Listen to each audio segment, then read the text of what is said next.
ha puesto en un mapa internacional y nos trae todo lo que gesta esta agenda que ahora ustedes ya tienen claro, incorporado, que hace también que nos conozcan hacia afuera y que procesemos esta información tan valiosa que nos vamos a llevar hoy cuando volvamos a casa.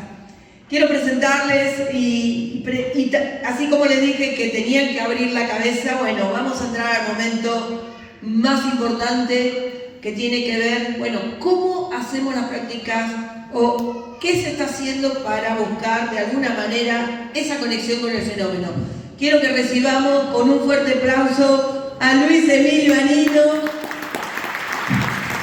el director de Órbita Mendoza, y además es el que casi por la lluvia nos iba a proponer uno de los protocolos más importantes. Ella ha tenido experiencia en esto, así que vamos a disfrutarlo. Gracias. El fan club. Bueno, tengan todos muy buenos mediodías ya a esta altura, ¿no? Bueno, y la idea es presentar un tema que me parece sumamente interesante, que ha estado circulando en más de una oportunidad, acá se lo han mencionado, que es, dentro del contexto del efecto autoestopista, mencionar a la vinculación que tiene con la visión remota y con los encuentros cercanos del quinto tipo, pero con un adicional que me parece muy importante, que es con una advertencia. Siguiente. Bueno, esto es un poco una síntesis de la presentación para que más o menos tengan una idea de qué es lo que voy a ir abordando.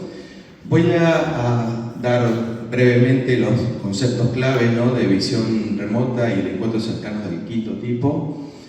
Voy a presentar dos casos de dos personas, dos psíquicos muy conocidos, muy importantes dentro de la comunidad de visión remota, que a partir de su práctica, de su actividad, bueno, tuvieron consecuencias ellos y a través del efecto contagio otras personas, de esto que conocemos ahora como el efecto autoestopista. Voy a presentar un caso que aparece allá abajo, que aparece como el caso Ben, que podría ser cualquiera de ustedes que está acá, que le pudiera pasar una experiencia de este tipo.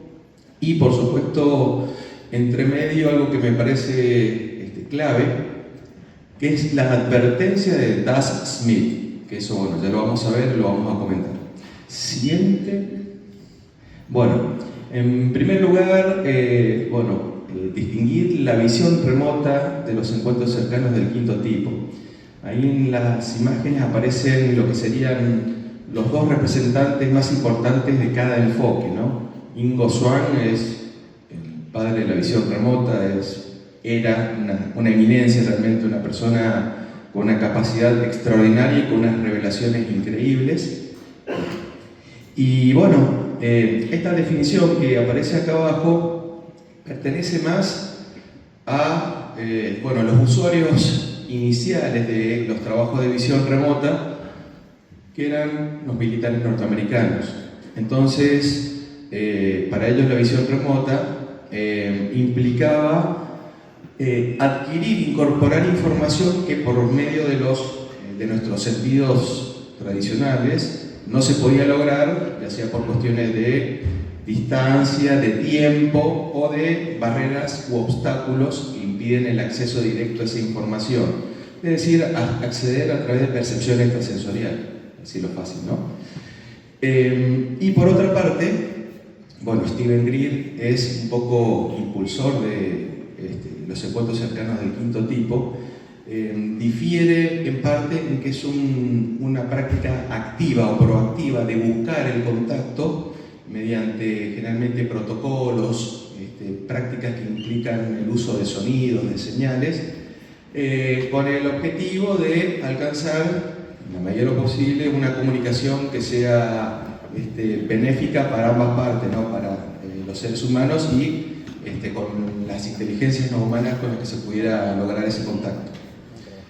Sigamos. Bueno, ahora les voy a comentar, esta persona tan especial, Pat Price, fue el segundo activo en incorporarse al proyecto o programa Stargate. Lo hizo y duró breve tiempo, entre 1973 y 1975, y ya van a ver por qué. Y bueno, ahí por ejemplo en la foto, Pat Price, bueno, aparece en aquel extremo, ¿no? Pero junto con él aparecen quienes eran los líderes del proyecto Stargate, ¿no? Russell Targ, Hal Puthoff y Christopher Green, ¿no? Todas personas realmente con una cabeza impresionante, con unos conocimientos extraordinarios. Bueno, hay que tener en cuenta que este proyecto Stargate fue un proyecto financiado y auspiciado por la Central de Inteligencia Americana y también por la Agencia de Inteligencia para la Defensa. O sea, los propósitos eran estrictamente militares. Estamos hablando, dice llanamente, de espionaje psíquico. Y se le encargaron distintas tareas para probarlo, para verificar realmente si lo que se decía de Pat Price era cierto. Él era un inspector de policía retirado que estaba, digamos, en libertad de acción. Y primero se le propone realizar un ejercicio de visión remota, se le dan unas coordenadas, en lo que sería una instalación secreta de la Agencia de Seguridad Nacional situada en Virginia Occidental. Realiza ese trabajo y de una manera extraordinaria porque era un lugar secreto, clandestino, y Pat Price logra dar con coordenadas exactas dónde estaba, y no solo eso, sino que describía características internas de la edificación, personas que trabajaban en esa instalación e incluso palabras claves, palabras secretas que estaban en documentos y archivos clasificados. Vaya que si no tenía capacidad para tener una percepción remota bastante eficiente esta persona. Pero esto era en Estados Unidos, era como para probar entre casa a ver cómo funcionaban sus habilidades, y obviamente tuvo la oportunidad de ser puesto a prueba en objetivos más complejos. Y bueno, ahí aparece uno de los ejercicios de visión remota. Este es la visión remota de Pat Price y este es el equivalente real, no obtenido a través de inteligencia. Bueno, ahí menciona que se trataba el objetivo de una instalación soviética cuya misión de investigación y desarrollo era desconocida.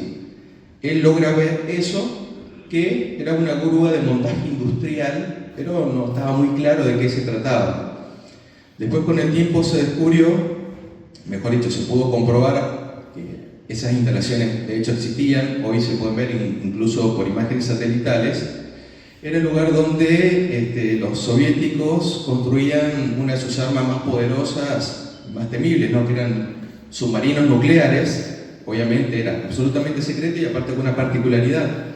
Por eso era difícil de ser identificado, porque estaba situado en tierra firme. O sea que era un lugar donde el submarino se armaba ahí y después por tierra se llevaba a la costa, ¿no? O sea, de un concepto, digamos, no habitual para la construcción naval, ¿no? Y se siguió probando, y en una de las visiones remotas se le encargó un blanco en el norte de África, logró identificar un sitio de lanzamiento de misiles de los libios, ¿no? Ahora, yo les presento esto y pongo en evidencia que lo que se estaba haciendo era un ejercicio de espionaje psíquico, ¿no? Y eficiente porque en este último caso, agentes de la CIA desplegados en el terreno pudieron dar fe, digamos, de que era cierto eso, ¿no? De que se podía comprobar esas instalaciones. ¿Esto qué significa? Que Pat Price, bueno, era una persona muy eficiente. Y esto es importante por lo que les voy a mostrar ahora. Siguiente. Bueno, Pat Price, además de hacer ejercicios, digamos, de espionaje psíquico, parece que en un momento de ocio, de dispersión, por fuera del proyecto Stargate, él, bueno, estaba muy enganchado con las noticias que habían en ese momento. Esto es en el año 1973, había muchos reportes de avistamientos ovnis en Estados Unidos, y se plantea el uso de estas habilidades para ver si podía descubrir algo con respecto a esto. Y durante varios meses de 1973, Pat Price logró identificar lo que son 4 bases extraterrestres situadas en 4 montes en distintas partes de nuestro planeta. El monte Hayes en Alaska, Monte Perdido en España, el Monte Sil en Australia y el Monte Nyangani en Zimbabue. Hay, respecto de esos 2 montes, por lo menos información que yo he obtenido, recientemente, que dan cuenta que por lo menos actividad ovni en la zona existe, ¿no? O sea que si es casualidad es muy fuerte, pero lo interesante de estas visiones remotas de Pat Price es que él hace una descripción detallada de cuáles eran las funciones, cuáles eran los objetivos, para qué servían, cómo estaban constituidas. Incluso esto forma parte de las sesiones realizadas por Pat Price, donde aparece, esa imagen de arriba, todos pueden darse cuenta de qué es lo que trata, ¿no? Este caso, por ejemplo, es de una antena que supuestamente está situada en el monte Hayes, ¿no? Una antena que gira, ¿no? Ese era un sistema de transporte y desplazamiento que creo que estaba instalada en el Monte Perdido. Y una de las cosas que a mí me llamó la atención es no solamente toda esa caracterización que hizo, sino algo mucho más, más fuerte, diría yo, más contundente, y es que él logra percibir que en esas bases se generaban agentes extraterrestres que de algún modo se iban a infiltrar o se iban a entremezclar con la sociedad humana. Y además de eso, con un agravante, y es que parece haber descubierto como que entre ellos había como una facción, ahí dice, renegada o rebelde, que evidentemente no estaba conforme con el proyecto, con el concepto. Y la gran pregunta es si parte de lo que a veces nos enteramos sobre la casuística ovni no tiene un poco que ver con eso, ¿no? La siguiente. Como les decía, Pat Price hizo todos estos ejercicios en el año 1973 y apenas termina, se nos entrega todo el dossier al señor Hal Puthoff, que era, la autoridad a cargo del proyecto Stargate. El problema es que en 1975 Pat Price muere.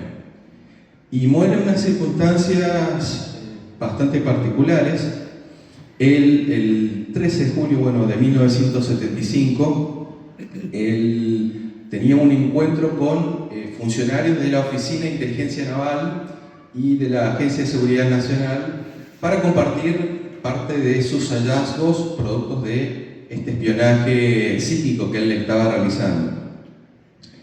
Luego de eso, hace un viaje a Utah, donde se encuentra con el hijo, se cruza medio de Estados Unidos, y después, durante el mismo día, hace un viaje hasta Las Vegas, porque él se iba a encontrar con un amigo, y va y se instala en el Hotel Stardust.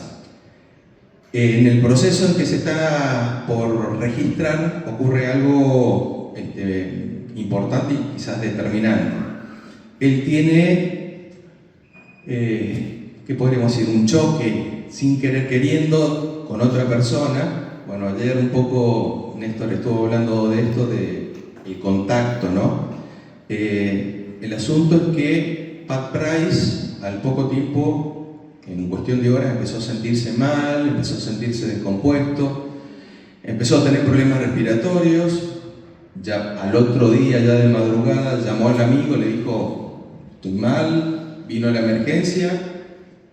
14 de julio, 5 de la mañana, Pat Price pasa al otro mundo. Y oficialmente se le atribuye que era una persona que tenía problemas cardíacos, pero por ejemplo, la hija decía, y lo más probable es que hayan sido agentes soviéticos, porque lógico, una persona con una capacidad para acceder a nuestros secretos más profundos realmente es una amenaza de primer orden. Y si no fuera quizás estas inteligencias no humanas que fueron descubiertas por Pat Price, que de algún modo quedaron expuestas, responsables de lo que le pasó a él, eso forma parte de las preguntas que se hacen dentro de la comunidad de visión remota. El tema es que, durante un tiempo queda inconcluso eso, y Hal Puthoff en 1982 decide transferirle todo ese archivo a la versión ya militar del ejército norteamericano de visión remota, que estaba a cargo de Fred Holmes Atwater, que bueno, dirigía en este caso a videntes remotos, pero de la rama del ejército. Al proyecto se lo denomina, como aparece ahí, proyecto 8200, que era como un subprograma dentro del proyecto Stargate. El objetivo era básicamente convocar a otros videntes remotos para que de algún modo chequearan si lo que había visto Pat Price era comprobable. Participaron incluso los mejores videntes remotos de esa época y que incluso, bueno, son vigentes en la actualidad, ¿no? Y miren el tiempo que pasó. En 2024 recién, o sea, el año pasado, se publica un libro que da cuenta de esto que había visto Pat Price sobre las bases extraterrestres, pero con una particularidad, que bueno, ahí lo menciono, de 47 páginas, que eran todos los registros que tenía Pat Price, solamente se publican 17. Entonces, eso genera un malestar muy grande por parte de gente interesada, tanto en la ufología como en la evidencia remota, porque lógicamente querían conocer dónde estaban esas bases, si eran ciertas en definitiva, en qué consistían. Siguiente. Y acá es donde aparece la advertencia de Dan Smith, porque ¿cuál era el asunto? Algunos querían intentar acceder de manera física, teniendo las coordenadas, conociendo dónde están esos montes, cuestión de aproximarse, ir y ver qué pasaba, ¿no? Otros intentaron utilizar las mismas herramientas que Pat Price, que es a través de la visión remota, y es ahí donde empiezan a aparecer, en estos casos, los primeros casos de justamente efecto autoestopista. Es decir, personas que intentaron acceder a esos montes, o a esas bases, mejor dicho, con estos efectos negativos que, bueno, han sido mencionados en otras ponencias, ¿no? Esto es muy importante, muy significativo. La palabra de Dan Smith no es menor y es importante porque él ya pertenece a una tercera generación de videntes remotos. Él hace 30 años prácticamente que se dedica a esto y fue entrenado con la misma modalidad que fueron entrenados los originales, ¿no? Que es el sistema de visión remota controlada, que era el que enseñaban en el Instituto de Investigación de Stanford y por supuesto el ejército norteamericano. Ahí solamente para ilustrar les muestro una evidencia remota que tuvo Dan Smith de lo que se conoció en el año 2009 como la anomalía noruega, que eso salió en su momento en los medios y que era en realidad, bueno, el reencendido de un cohete ruso en ese momento, pero bueno, había causado toda una imagen muy impactante y él en un ejercicio que le dieron, obviamente sin decir de qué trataba, él logró representar algo que, bueno, en la imagen se ve muy parecido, es decir, él logró conectar con ese objetivo. Bueno, y Dan Smith dice que él siente preocupación por el interés que tienen algunas personas en acceder a estos objetivos misteriosos mediante visión remota, pero no cualquier tipo de visión remota, sino una visión remota activa. Él hace una división y menciona que hay una visión remota pasiva que es de bajo riesgo, que no genera mayores efectos negativos si se quiere, pero existe la visión remota activa o de alto riesgo, que es la que se emparenta más con los encuentros cercanos del quinto tipo, y señala que es un riesgo muy grande cuando se intenta establecer contacto con seres con un psiquismo avanzado. Y eso me vino a la cabeza para ilustrar.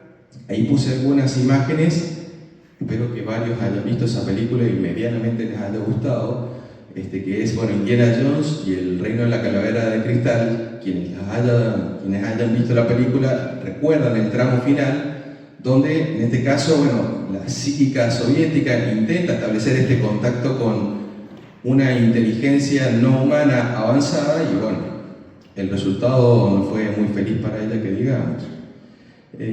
Siguiente. Bueno, y dentro de la advertencia de Dan Smith, bueno, vuelvo a poner énfasis en el efecto autoestopista, que él ya había conocido de gente que le había comentado que le había pasado, y él cita como referencia a dos publicaciones, una ya fue presentada acá, la otra es un paper, también del mismo autor, en ambos casos es de Con Kelleher, que fue, digamos, el líder científico durante la administración Bigelow del rancho Skidwalker. Después, con el tiempo, quien cumple un rol similar es esta persona que aparece acá, que es el doctor Jim Segala. Bueno, la definición de efecto autoestopista creo que ya a esta altura todos más o menos lo tienen claro, pero lo que dice Jim Segala me parece relevante porque él dice: cuando las personas interactúan con los fenómenos y no los tratan con respeto, es cuando vemos una mayor tasa del síndrome de autoestopista. Daría la impresión como que el efecto autoestopista no es que le pasa a cualquiera, sino que quizás si, digamos, el vínculo no es eficaz o no se produce de una manera esperada o esperable, bueno, trae estas consecuencias negativas. Y aparte se agrega un detalle adicional más. Todos asocian generalmente este tipo de fenómenos con el rancho Skinwalker como si fuera algo que está limitado solamente a un lugar concreto, y sin embargo las investigaciones demuestran que eso puede pasar en cualquier parte. O sea, no hay un límite físico. Siguiente. Bueno, y dentro de las advertencias de Dan Smith también sucede algo muy interesante, y es que en los documentos de Pat Price, año 1973, o sea, hay que remontarse muchísimo en el tiempo, lo que él dice es lo mismo que de algún modo es reproducido por Con Kelleher y por Jim Segala 40, 50 años después. Eso es impresionante, porque él reconoce el potencial daño por contactos, experiencias con ovnis, con inteligencia no humana, con efectos que pueden ser perniciosos desde el punto de vista tanto físico como psíquico. Y bueno, ahí aparece en el segundo ítem, espero que todos lo puedan ver, lo que es el efecto contagio, ¿no? Que es la posibilidad de que el testigo, el protagonista de ese encuentro, se lleve a casa este fenómeno, y sea su familia, sea su círculo de amigos, su ámbito inmediato, pueda sufrir las consecuencias de esas presencias no deseadas, ¿no? Y bueno, dice algo que realmente hay que reconocerlo, bastante perturbador con respecto a estas inteligencias. Dice que tienen la capacidad global de manipular a los humanos en muchos niveles, en algunos casos decidir por su vida o por su muerte. Ahí, bueno, algunos quizás reconozcan la imagen esa que está allá abajo. Además de ser estas entidades llamadas manos del Eternauta, realmente dan cuenta de lo que significa, ¿no? Es la capacidad de una inteligencia superior de manipular a las masas. ¿Ustedes qué creen? ¿Que estamos siendo manipulados por inteligencias no humanas? Bueno, bueno, lo que hace, por supuesto, es no desalentar este tipo de experiencias de intentos de contacto, y no recomienda la versión activa, sí recomienda la versión pasiva, que es de algún modo la que difundía en su momento Ingo Swann, y que básicamente implica no hacerlo nunca de manera individual, que implique un grupo de confianza de un número tampoco demasiado grande, y que por supuesto sean personas que hayan tenido experiencia y den cuenta de un cierto grado de eficacia en lo visualizado. Siguiente. Bueno, ahora les presento otro caso. Bueno, quizás muchos conozcan a esta persona, Uri Geller. Personaje, personalidad, bueno, cada uno sabrá qué es lo que le parece de Uri. Uri Geller, bueno, es un psíquico de origen israelí, que el año pasado, en una entrevista que le hicieron para un medio británico, él asumió que esas capacidades que él incorporó fueron resultados de un contacto extraterrestre. Él dice que a la edad de 6 años Él vivía en un edificio de departamentos y en un momento escucha lo que él interpreta como unos maullidos, baja, sale de su departamento, cruza un parque que tenía enfrente y no se encuentra con gatos, no se encuentra con ningún animalito, sino que se encuentra con un orbe de luz, o sea, una esfera de unos 3 metros de diámetro, brillante, pulsante, que en un momento determinado envía un haz de luz que le impacta en la cabeza. Bueno, ahí aparece representado porque cae desplazado hacia atrás, y Uri dice que a partir de ese momento empieza a experimentar todas sus capacidades psíquicas novedosas. Él ha contado más de una oportunidad, sobre todo en sus memorias, que él, por ejemplo, era una persona que no es muy hábil en matemáticas y que sin embargo lograba resolver ejercicios viéndole la nuca a los compañeritos en la escuela. O sea, una persona muy particular. Y decía que, bueno, que lograba adivinar el pensamiento de la madre.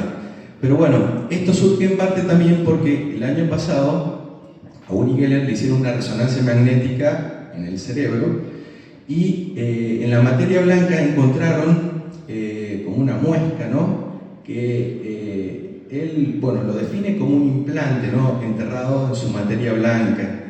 Y dice, según lo que le contaban los médicos, le decían a Uri: quédate tranquilo, que eso no es peligroso y que es de larga data. Él hace esa conexión y dice, bueno, esto sí es de larga data, tiene que ser el resultado de esa experiencia que tuve en mi infancia, y dice que esa mancha se habría convertido en un acelerador de las señales eléctricas entre las neuronas. Él es por lo menos el tipo de explicación que intenta darle a sus capacidades. Pero, a ver, Uri Geller le pasa algo muy parecido a lo de Pat Price. Es una persona que en un determinado momento es captado, si se quiere, por las centrales de inteligencia y las fuerzas armadas, en este caso del país del cual pertenece, ¿no? De chico, él se muda con su familia a Nicosia, Chipre. El padrastro, mejor dicho, recibe el encargo de administrar un hotel, y en ese hotel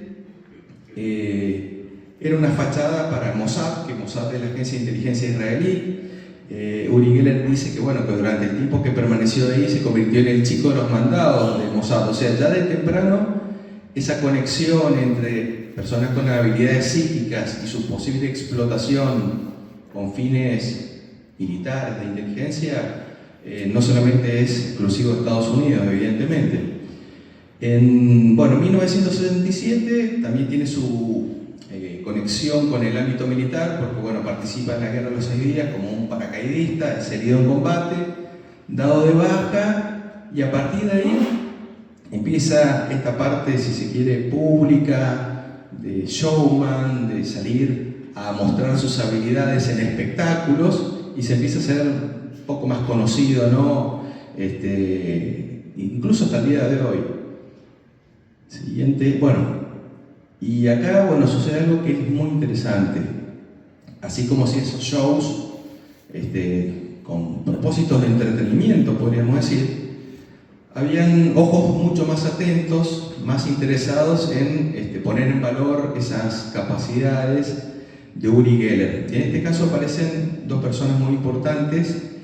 Los 2 eran médicos. En este caso, el doctor Andrija Puharich era médico del cuerpo de médicos del ejército estadounidense y parapsicólogo. Y en el caso del doctor Yitzhak Bentov, él era nacido en la ex República de Checoslovaquia, pero bueno, nacionalizado israelí, participó en el programa de cohetes de Israel, o sea, toda una persona con una capacidad intelectual, bueno, brillante, también médico, y se reunieron ambos médicos con Uri Geller en el año 1971 en el departamento de Uri Geller para hacer un ejercicio de algo que ustedes seguramente habrán escuchado o conocen, ¿no? Ejercicios de canalización.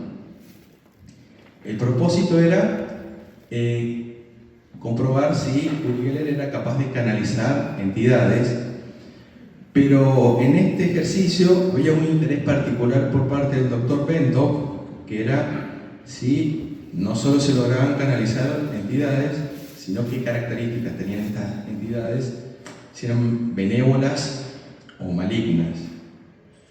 Y durante el ejercicio, durante la práctica, entra, Uri Geller en un estado de trance, se estaba registrando toda esa práctica con un magnetofón, con un grabador sería, ¿no? Una grabadora, y en un momento determinado, lo que podríamos llamar un dedo invisible, ¡tac!, deja de funcionar la grabadora, o sea, no se ve nada que esté apretando el botón, pero se apagó la grabadora. Pero durante el tiempo que logró grabar, se grabaron unas voces metálicas con unas entonaciones de carácter desconocido, que no se lograba interpretar o entender de qué se trataba. Después, durante la transcripción de esa comunicación, aparentemente, Uri Geller se habría comunicado con la computadora de una nave extraterrestre que estaba interactuando con la Tierra, de nombre Spectre. Eso es un detalle al margen, pero la cuestión es que cuando Uri Geller se despierta, estaba completamente agotado y no recordaba nada de lo que le había pasado. Pero ambos médicos, ambos doctores, ambos científicos consideraron que la experiencia había sido un éxito, hasta cierto punto. Porque el doctor Bentov no quedó muy satisfecho, muy contento con lo que había pasado, y en una entrevista que le hace el doctor Jacques Vallée, y que lo publica en una de sus Ciencias Prohibidas, le pregunta, ¿qué pasó, doctor? ¿Por qué abandona la investigación de los ovnis?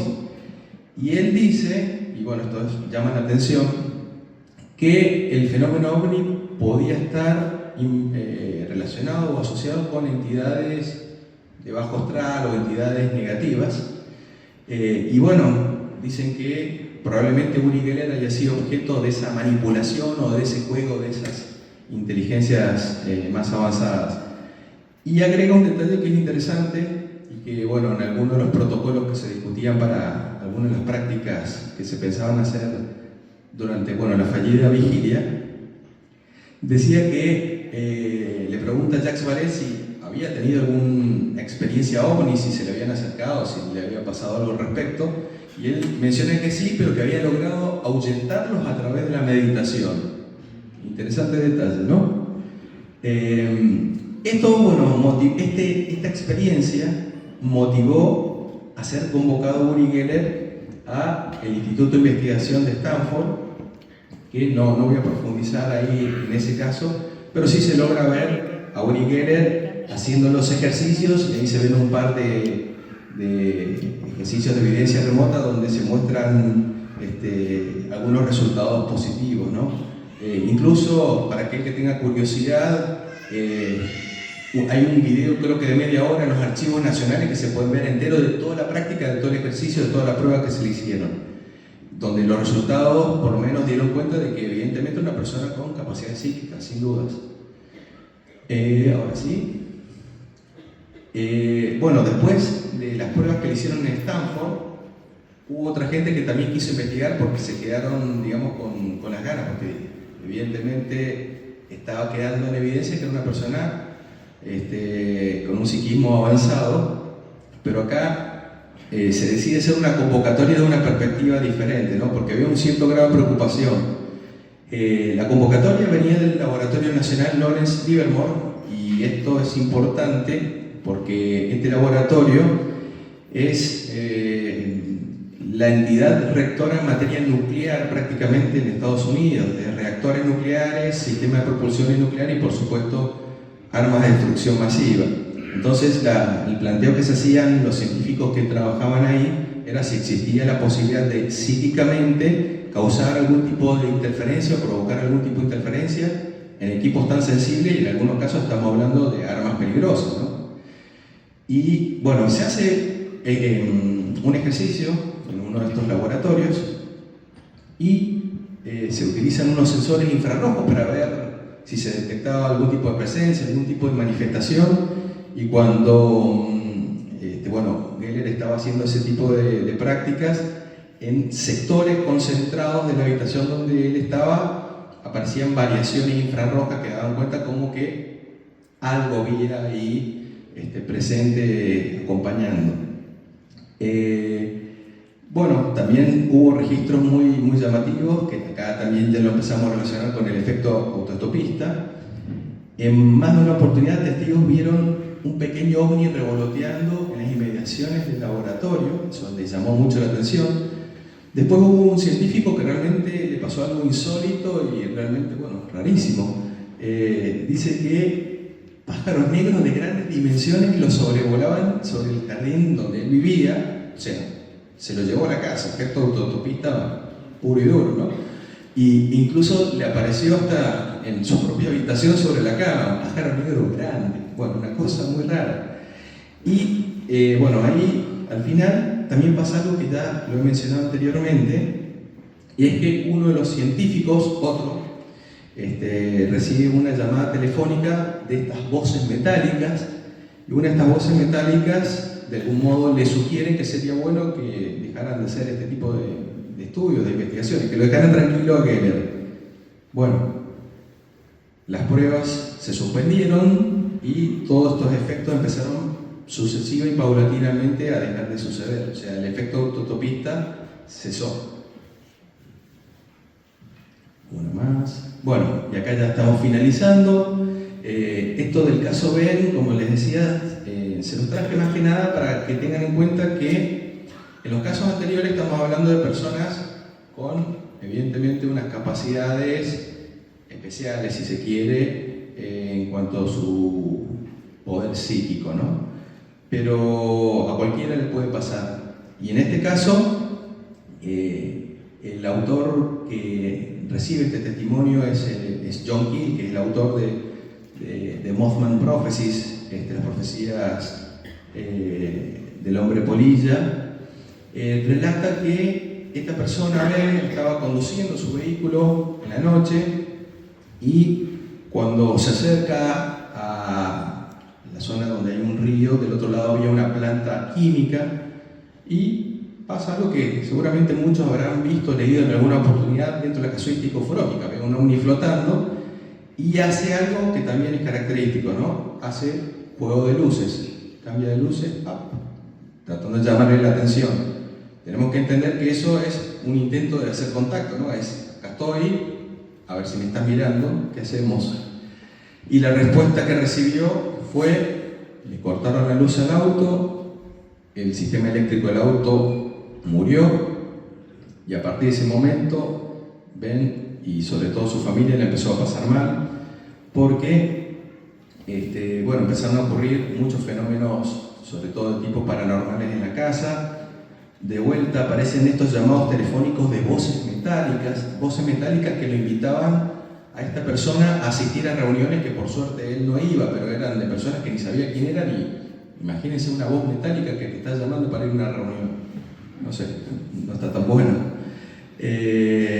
Bueno, en cuanto a fenómenos de poltergeist, cajones que se abrían y se cerraban, muebles grandes, de un tamaño no solo grande, sino muy pesados. El mismo John Keel intentó, cuando fue a la casa de Ben para entrevistarlo, intentó moverlo y era imposible, era pesadísimo. Bueno, muebles que se desplazaban, o alguien los desplazaba, bueno, solo.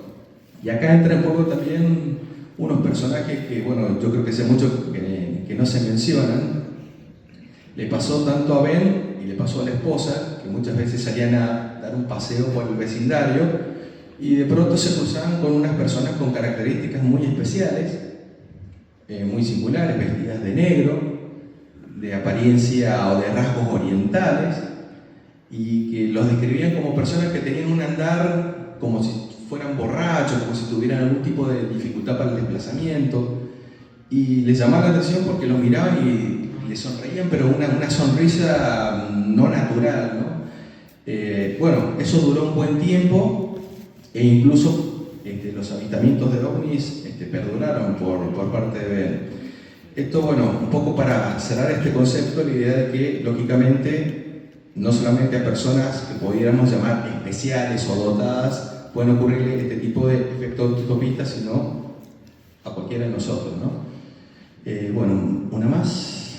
Bueno, y un poco ya para ir cerrando, un poco compartir la reflexión de Dan Smith, que bueno, a mí me gusta, porque él no dice no intentemos probar, no intentemos investigar. Él usa una expresión, dice objetivos misteriosos, los ovnis, los extraterrestres, ciudades intraterrenas, todo lo que ustedes puedan catalogar o identificar como objetivos misteriosos entran dentro de esta categoría. Dice que bueno, que se los puede investigar, pero no a través de una forma activa, sino recomendando la modalidad pasiva que yo les mencioné recién, ¿no? Y tratando de, en la medida de lo posible, de que eso sea hecho con un equipo de respaldo que les brinde cierta garantía, porque no hay que olvidar algo. En realidad no sabemos qué hay del otro lado de esa comunicación. Tenemos expectativas, tenemos supuestos, deseos quizás, pero esto es un llamado abierto y del otro lado puede responder quizás alguien o algo no deseado. Así que es la advertencia que vale la pena tener en cuenta. Y bueno, una más y ya está, ¿no? Bueno, listo, hasta ahí llegamos. Bueno, espero que les haya resultado de interés. Gracias.